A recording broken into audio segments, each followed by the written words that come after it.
This thing you are viewing this video on is called YouTube, and is the most used video watching provider in the world. Its main purpose? Gaming videos, at least nowadays. Gaming has grown into a huge cultural phenomenon within the last 40 years. And it really has an interesting story. To be a true gamer, you gotta understand its history. Get ready for a history lesson, a lesson that won't make you fall asleep. And get ready for the history of video games.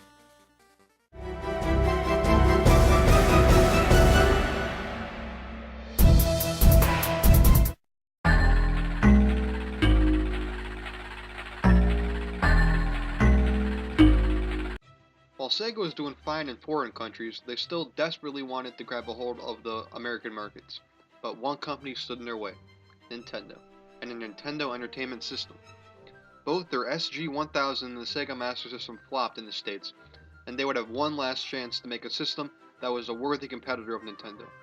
And in 1988, Sega released a Sega Genesis, the first 16-bit console ever made, and Nintendo's 8-bit console entertainment system was now obsolete. And thus began the Bit Wars. While in its first year, the Sega Genesis didn't sell well, after some cleverly done marketing, they began to increase sales quite substantially. These ads depicted Nintendo as a children's company, and Sega as being the game company for all the cool kids. A lot of people would be surprised at how this advertising actually worked. Surprisingly enough, it actually did. And the beginning of Mario's all-time rival, Sonic the Hedgehog, began.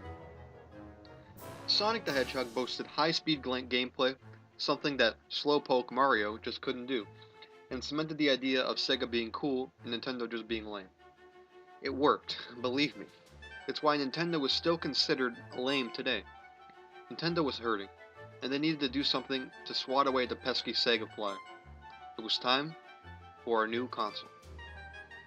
The Super Nintendo Entertainment System was released August of 1991. It showed off 16-bit graphics, and logistically was actually superior to the Genesis. The biggest selling point, however, for the SNES was the game it came packaged with, Super Mario World. Some people consider this game to be one of the greatest games of all time, and boy, did it move units. There's a lot of debate, alright, on which console was more successful, the SNES or the Genesis.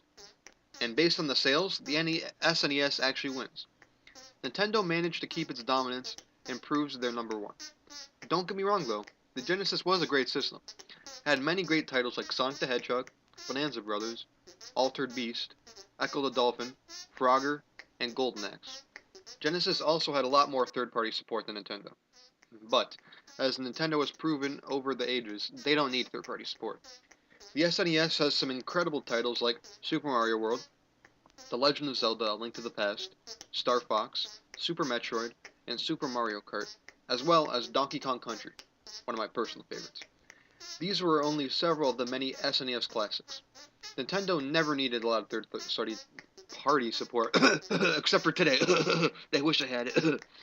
So, even though the SNES is considered to have won the 16-bit war, the Genesis is still remembered fondly. Sega and Nintendo weren't just battling over consoles, though. No. They also fought in the portable division. Yup, I'm talking about the Game Boy. And what? Sega had a portable console too? Yep, the Game Gear. But why has no one ever heard of it? Well, because like most of Sega's stuff, except for the Genesis, it flopped in North America due to its huge size and high price. The Nintendo's Game Boy, however, flourished in North America, selling almost 90 million units. Its best-selling game? Tetris. Back then, Tetris was exclusive to Nintendo, since they got the license off some Russian guy. I don't remember his name. I'm not going to bother looking it up because, I'm kind of lazy. Though, of course, today, Tetris can be found in almost everything. The Game Boy also had games like Link's Awakening and Super Mario Land. But, the bigger they are, the harder they fall. And next time, on Video Game History, Nintendo makes one too many mistakes. And the beginning of a new opponent, PlayStation.